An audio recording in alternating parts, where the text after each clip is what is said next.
ஏதோ பிரச்சனை போலயே. மாமா மாமா என்ன பண்ணலாம்?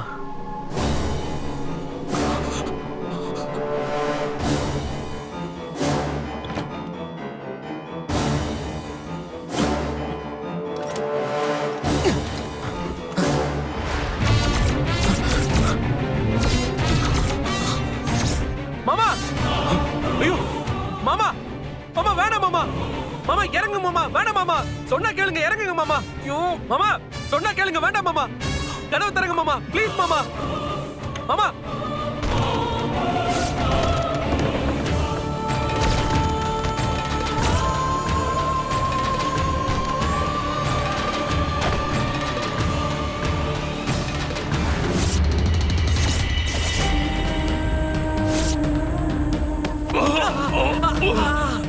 மாமா என்ன மாமா நீங்க மாப்பிள என்ன எதுக்கு மாப்பிள காப்பாத்துனீங்க? நான் சாக வேண்டிய ஆளு மாப்பிள, எதுக்கு என்ன காப்பாத்துனீங்க? மாமா அப்படி சொல்லாதீங்க மாமா.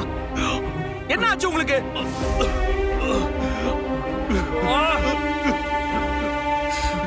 மாப்பிள என்னால முடியல மாப்பிள.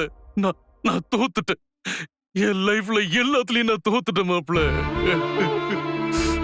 என் பிசினஸ் என்ன விட்டு போயிருச்சு. என் பொண்ணு வாழ்க்கையும் சரியில்லை. இனி எதுக்கு மாப்பிள்ள நான் வாழணும்? எதுக்கு நான் வாழணும்? அழுவாதீங்க மாமா. என்ன மாமா? மாமா ப்ளீஸ் மாமா அழாதீங்க மாமா. ப்ளீஸ் மாமா. மாமா அழாதீங்க மாமா. உங்க அப்பாவை விட்டு வரும்போது பெரிய வைராகியத்தோட நான் வந்தேன்.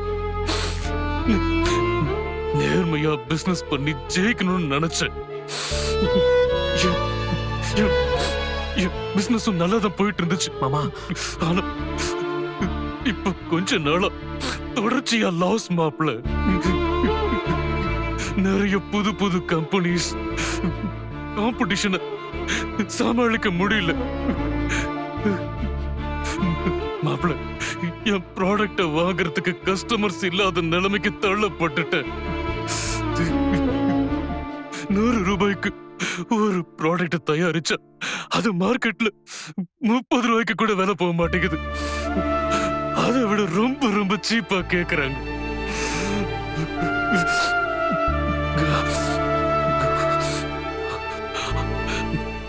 மேலும் கடன் வாங்கி பிசினஸ் பண்ணி அது தொடர்ந்து லாஸ் ஆகி என்னால கடன்காரனுக்கு பதில் சொல்ல முடியாம தலைமறைவு வாழ்க்கை வாழ்ந்துட்டு இருக்கு.